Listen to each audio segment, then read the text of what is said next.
Cross പരീക്ഷ വന്നിരിക്കുകയാണല്ലേ. അപ്പൊ നമ്മൾ എത്ര 1 മാർക്കും 2 മാർക്കിന്റെ ക്വസ്റ്റ്യൻസ് കൊടുത്താലും ഇവർക്ക് മതിയാവില്ല. അപ്പോഴും ഇവർക്ക് ഒരു സാധനം വേണം, ഡയഗ്രാം എവിടെ മിസ്റ്റർ, ഡയഗ്രാം ബേസ്ഡ് ക്വസ്റ്റ്യൻസ് എവിടെ.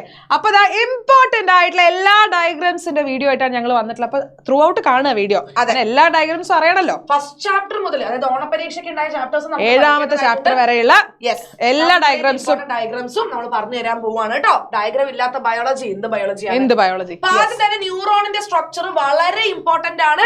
എല്ലാ ഭാഗങ്ങളും നിങ്ങൾ എന്ത് ചെയ്യാ, ലേബൽ ചെയ്യാൻ പഠിക്കുക. ഡെൻഡ്രൈറ്റോ, ഡെൻഡ്രോഡോ, ആക്സോണോ എല്ലാം ലേബൽ ചെയ്യാൻ പഠിക്കുക. ചിലപ്പോൾ റീഡ്രോ ചെയ്യാൻ ചോദിക്കും, അതല്ലെങ്കിൽ തന്നിട്ട് ജസ്റ്റ് ABC ലേബൽ ചെയ്യാൻ അങ്ങനെയും പറയാം. ഏത് രീതിയിലും പഠിക്കണ്ടേ, ഫങ്ഷൻസ് എന്തായാലും പഠിക്കണം കേട്ടോ. ഓക്കെ. പിന്നെ ഫസ്റ്റ് ചാപ്റ്ററിൽ ഏറ്റവും ഇമ്പോർട്ടന്റ് നമ്മുടെ ബ്രെയിൻ, നമ്മുടെ മസ്തിഷ്കത്തിന്റെ ഘടനയാണ്. 5 ഭാഗങ്ങളെ നമുക്ക് പഠിക്കാനുള്ളൂ. ഈ 5 ഫങ്ഷൻസും ഇത് പല രീതിയിൽ ചോദിക്കും. മാച്ച് ദ ഫോളോയിങ് ആയിട്ട് ചോദിക്കും, വേർഡ് പെയർ റിലേഷൻ ആയിട്ട് ചോദിക്കും, ഡയഗ്രാം തന്നിട്ട് ചോദിക്കും. ഈ സാധനം കൃത്യമായിട്ട് ചോദിക്കും. അപ്പോഴാണ് ഇവര് അയ്യോ ബ്രെയിൻ എങ്ങനെ വരയ്ക്കാൻ പറ്റൂ, വരയ്ക്കാൻ ചോദിക്കും. അറ്റ്ലീസ്റ്റ് ആ മിസ്സിന് മനസ്സിലാവുന്ന രീതിയിലൊന്നും പെർഫെക്റ്റ് വരയ്ക്കേണ്ട. അടുത്തത് നമ്മുടെ കണ്ണിന്റെ ഘടന, ഐയുടെ സ്ട്രക്ചർ. ഒരു 4 മാർക്കിന്റെ 3 മാർക്കിന്റെ ഒക്കെ ചോദ്യമായിട്ട് എപ്പോഴും ചോദിക്കാറുണ്ട്. ഓരോ ഭാഗം യെല്ലോ സ്പോട്ട് എവിടെയാണ്, അതേപോലത്തെ ബ്ലൈൻഡ് സ്പോട്ട് എവിടെയാണ്, കോർണിയ, ഐറിസ്, ഇതെല്ലാം സ്ഥിരമായിട്ട് ചോദിക്കാറുണ്ടല്ലേ. എന്തും ചോദിക്കാം. യെസ്. ഓക്കെ. അപ്പൊ കണ്ണ് വരച്ചു വെച്ചോളൂ. ശരിക്കും കണ്ണാണ് കുറച്ച് കൺഫ്യൂഷൻ വരിക, കുറേ പാർട്സ് പഠിക്കാറുണ്ട്. അതെ അതെ, ശരിയാണ്. അടുത്തതാണ് നമ്മുടെ ചെവിയുടെ ഘടന. ചെവിയുടെ ഘടന 3 ചോദിക്കും. ബാഹ്യകരണം ചോദിക്കും, മധ്യകരണം അഥവാ മിഡിൽ ഇയർ ചോദിക്കും, ആന്തരകരണം അഥവാ ഇന്റേണൽ ഇയറും ചോദിക്കും. എസ്പെഷ്യലി ഇന്റേണൽ ഇയർ നിന്ന് ഏത് രീതിയിൽ, അതെ വളരെ ഇമ്പോർട്ടന്റ് ആയിട്ടുള്ള ഭാഗമാണ് ഇന്റേണൽ ഇയർ എന്നുള്ളത്. ഇപ്പൊ മധ്യകരണത്തിൽ ആകെ ചോദിക്കുന്നുണ്ടാവുക മാലിയസ് സിംഗസ് സ്റ്റേപ്പസ്, അത് 3 ചോദിക്കാനുള്ളൂ. പക്ഷെ ഇവിടെ നിങ്ങൾക്ക് അറിയാലോ, കോക്ലിയ ചോദിക്കും, സെർക്കുലർ കനാൽസ് ചോദിക്കും, വെസ്റ്റിബ്യൂൾ ചോദിക്കും, ഏത് ഓഡിറ്ററി നെർവ് ചോദിക്കാം, വെസ്റ്റിബുലാർ നെർവ് ചോദിക്കാം, ഏതും ചോദിക്കാം കേട്ടോ. ഓക്കെ. ഇനി 3rd ചാപ്റ്ററിലേക്ക് നിങ്ങൾക്ക് വരയ്ക്കാനോ അല്ലെങ്കിൽ ലേബൽ ചെയ്യാനോ ഒന്നും അല്ല, ഐഡന്റിഫൈ ചെയ്യാനായിരിക്കും. അതിന്റെ ഹോർമോൺസ് എഴുതാനോ ആണ് ചോദിക്കാറ്. എൻഡോക്രൈൻ ഗ്ലാൻഡ്സ്, അന്തസ്രാവി ഗ്രന്ഥികൾ പഠിച്ചു വെച്ചോളൂ. അപ്പൊ പാൻക്രിയാസ് ആണെങ്കിൽ പാൻക്രിയാസ് ഇമ്പോർട്ടന്റ് ആണ്, തൈറോയ്ഡ് ഗ്രന്ഥി ഇമ്പോർട്ടന്റ് ആണ്, ഈ കാണുന്ന പാരാതൈറോയ്ഡ് ഗ്രന്ഥി ഇമ്പോർട്ടന്റ് ആണ്. പിന്നെ നമ്മുടെ അഡ്രീനൽ ഗ്ലാൻഡ് ഇമ്പോർട്ടന്റ് ആണ്. അതിന്റെ മെഡുല, കോർട്ടെക്സ് മനസ്സിലാക്കി, മെഡുല ഉണ്ടാക്കുന്ന ഹോർമോൺസ്, കോർട്ടെക്സ് ഉണ്ടാക്കുന്ന ഹോർമോൺസ് പഠിച്ചു വെച്ചോളാം. അതേപോലെ ഈ കൊടുത്തിരിക്കുന്നത് നമ്മുടെ സെക്സ് ഓർഗൻസ് ആണ് അല്ലെ, ടെസ്റ്റിസും അതേപോലെ ഓവറിയും. ഓക്കെ. വൃഷണവും അണ്ടാശയും കൊടുത്തിട്ടുണ്ട്. വൃഷണം ഉണ്ടാക്കുന്ന ഹോർമോൺ, അതേപോലെ അണ്ടാശയം ഉണ്ടാക്കുന്ന ഹോർമോണുകൾ ഏതാണ്, ഫങ്ഷൻസ് എന്താന്നൊക്കെ ചോദിക്കും. ചിത്രം കാരണം ശരിക്കും ചിത്രം തന്നാൽ എനിക്ക് തോന്നുന്നു, ചിത്രം തന്നാൽ ഉറപ്പായിട്ടും അതിന്റെ ഹോർമോൺസിനെ പറ്റി ചോദിക്കും. 3rd ചാപ്റ്ററിൽ അങ്ങനെയാണ്, ഹോർമോൺസ് ചോദിക്കാൻ വേണ്ടിയിട്ടാണ് ചിത്രം കൊടുക്കുന്നത് തന്നെ. അപ്പൊ അത് കൃത്യമായിട്ട് നോട്ട് ചെയ്യണം കേട്ടോ. ഫോട്ടോ ആയിട്ട് ഇപ്പൊ ഏതെങ്കിലും ഡിസീസിന്, 4th ചാപ്റ്റർ മെയിൻ ആയിട്ട് ഡിസീസസ് ആണ്. ഡിസീസസിന്റെ ഏതാണ് ഡിസീസ്, ഉണ്ടാക്കുന്ന ഓർഗാനിസം എന്താണ്, സിംറ്റം ഏതാണ് ചോദിക്കാറുള്ളത്. പക്ഷെ അതിൽ പിക്ചർ തരാൻ സാധ്യതയില്ല. ഏറ്റവും ഇമ്പോർട്ടന്റ് ആയിട്ടുള്ള ആളാണ് ഇയാള്. ഇത് റിപ്പീറ്റഡ് ആയിട്ട് ചോദിച്ചിട്ടുള്ള ക്വസ്റ്റൻ ആണ് നമ്മുടെ സിക്കിൾ സെൽ അനീമിയ. ഇങ്ങനെ തരും. ഇത് വരയ്ക്കാനൊന്നും ചോദിക്കില്ല ഇമേജ്, പക്ഷെ ഇത് ചിലപ്പോ ഇതിനുണ്ടാവുന്ന മാറ്റം, RBCക്ക് ഉണ്ടാവുന്ന മാറ്റം ചിലപ്പോ വരയ്ക്കാൻ പറയാം. രോഗത്തിന് കാരണം എന്താണ്, ഈ രോഗം വന്നു കഴിഞ്ഞാൽ എഫക്ട് എന്താണ്, അങ്ങനെയൊക്കെയാണ് ചോദിച്ചിട്ടുള്ളത്. 5ാമത്തെ ചാപ്റ്ററിൽ നമ്മളെ സ്കിന്നിന്റെ കുറച്ച് സ്ട്രക്ചറിൽ വരുന്ന കുറച്ച് ഭാഗങ്ങൾ പഠിക്കാനുണ്ട്. ഇപ്പം ഗ്രന്ഥികൾ പഠിക്കാനുണ്ട്, പിന്നെ എപ്പിഡെർമിസിൽ ഏതാ പ്രോട്ടീൻ, ഇങ്ങനെയൊക്കെ ചോദിക്കും. അപ്പൊ അധികവും ഈ ഒരു വെട്ടി കണ്ടത്, വെട്ടിയില്ല സ്കിന്നിന്റെ ഒരു പീസാണ് കേട്ടോ. അപ്പം ഇത് തന്നിട്ടായിരിക്കും ചോദിക്കുന്നുണ്ടാവും, എങ്ങനെ ഡിഫെൻസ് ചെയ്യുന്നു, എങ്ങനെയാണ് നമുക്ക് ഒരു പ്രതിരോധം നൽകുന്നത് എന്നൊക്കെ ചോദിക്കാറുള്ളത്. ഓക്കെ. ഇതിലെ ഓരോ ഭാഗങ്ങൾ, എപ്പിഡെർമിസ് ഏതാണ്, സെബേഷ്യസ് ഗ്ലാൻഡ്, സ്വേദഗ്രന്ഥി, സ്വെറ്റ് ഗ്ലാൻഡ് ഒക്കെ ചോദിക്കും കേട്ടോ. വെരി ഇമ്പോർട്ടന്റ് ഡയഗ്രാം, എങ്ങനെ വേണമെങ്കിലും ചോദിക്കാം. ഇതിന്റെ ഈ 5 സ്റ്റെപ്പുകൾ ഫ്ലോ ചാർട്ട് ആയിട്ട് ചോദിക്കും. ഈ പിക്ചർ ഇങ്ങനെ തന്നിട്ട് ലേബൽ ചെയ്യാനായിട്ട് നിങ്ങളുടെ ഇവിടെ എഴുതാൻ പറയും, 4ഉം 5ഉം ഒക്കെ എന്താണെന്ന് എഴുതാൻ പറയും. അപ്പൊ ആ സ്റ്റെപ്പുകൾ അങ്ങനെ പഠിച്ചു വെക്കണം. അത്ര ഇമ്പോർട്ടന്റ് ആണ് ഈ ഒരു ഇമേജ്. ഇഷ്ടംപോലെ ചോദ്യ പേപ്പറുകളിൽ ഒരുപാട് തവണ ഇൻഫ്ലമേറ്ററി റെസ്പോൺസ് അഥവാ വീങ്ങൽ പ്രതികരണം, വീണ്ടും ഇമ്പോർട്ടന്റ്. ഇവിടെയും ഇതുപോലെ തന്നെ ഷഫിൾ ചെയ്തിട്ട് നിങ്ങളോട് ഓർഡറിൽ എഴുതാനായിട്ട് പറയും. വളരെ ഇമ്പോർട്ടന്റ് ആണ്. ഫാഗോസൈറ്റോസിസ് ആണ്, വെരി ഇമ്പോർട്ടന്റ്, പഠിച്ചു വെച്ചോളൂ കേട്ടോ. ഓക്കെ. യെസ്. ഇനി നമ്മൾ വന്നാൽ നമ്മുടെ DNA സ്ട്രക്ചർ മക്കളെ പഠിച്ചു വെച്ചു. ഇത് 1 മാർക്കിനോ 2 മാർക്കിനോ ഇതൊരു തവണ ചോദിച്ചിട്ടുണ്ട്. ഇത് ഇങ്ങനെ ചോദിച്ചിട്ടുള്ള ഒരു തവണ എക്സാമിന്. പിന്നെ ചോദിക്കാറുള്ളതാ ന്യൂക്ലിയോടൈഡ് ആയിട്ട് ചോദിക്കും.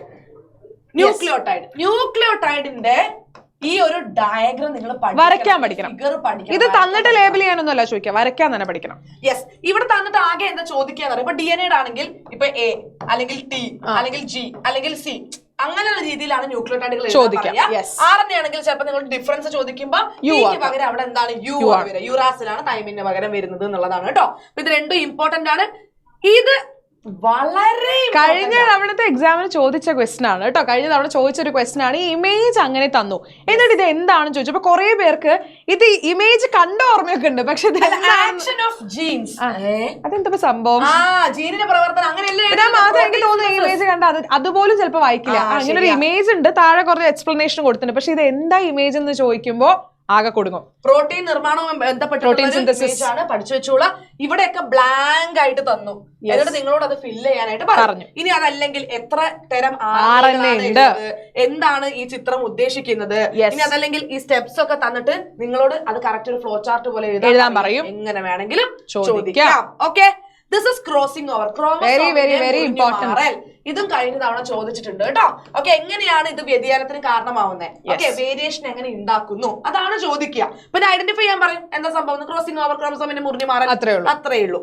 ഓക്കെ, ഇനി നമ്മുടെ 7ാമത്തെ പാഠം ഇപ്പോഴും കൺഫ്യൂഷനിൽ നിൽക്കുകയാണ്. പ്രതീക്ഷ ഓക്കെ വരികയാണെങ്കിൽ തന്നെ ഒറ്റ ഈ ഒരു മെയിൻ ആയിട്ടൊരു ഒറ്റ ഒരു ഡയഗ്രാം മാത്രം നമുക്ക് പഠിക്കാനുള്ളത്. ഇൻസുലിന്റെ ഉൽപാദനം എങ്ങനെ ജനിതക എഞ്ചിനീയറിംഗിലൂടെ സാധ്യമാകുന്നു, ബാക്ടീരിയ ഉപയോഗിച്ച് എങ്ങനെ ഇൻസുലിൻ ഉണ്ടാക്കുന്നു, ഇതാണല്ലോ കൊടുത്തിരിക്കുന്നത്. അപ്പൊ ഇവിടെ നിങ്ങൾ കൃത്യമായിട്ട് ഓരോ സ്റ്റെപ്പും പഠിക്കുക. ഇവിടെയൊക്കെ ബ്ലാങ്ക് ആയിട്ട് തരും, നിങ്ങൾ ഫില്ല് ചെയ്യേണ്ടി വരും. ഇനി അതല്ലെങ്കിൽ ഇത് എന്താണ്, ഇതൊക്കെ തന്നിട്ട് ഇത് എന്താണെന്ന് ചോദിക്കും. പ്രൊഡക്ഷൻ ഓഫ് ഇൻസുലിൻ അല്ലെ, എന്താണ് ജനിതക എഞ്ചിനീയറിംഗിലൂടെയുള്ള ഇൻസുലിൻ ഉൽപാദനം. വെറുതെ ഇൻസുലിൻ ഉൽപാദനം എഴുതുന്നതിനേക്കാളും ത്രൂ ജനറ്റിക് എഞ്ചിനീയറിംഗ് എന്ന് തന്നെ എഴുതണം. വെറുതെ ഇൻസുലിൻ പ്രൊഡക്ഷൻ എന്ന് പറഞ്ഞ കാര്യമില്ല, അതിന് ഇങ്ങനെ കാണിക്കേണ്ട കാര്യമില്ല. അത് ജനറ്റിക് എഞ്ചിനീയറിംഗ് എന്നുള്ളതാണ് അവിടെ പ്രാധാന്യം ഉള്ളത്.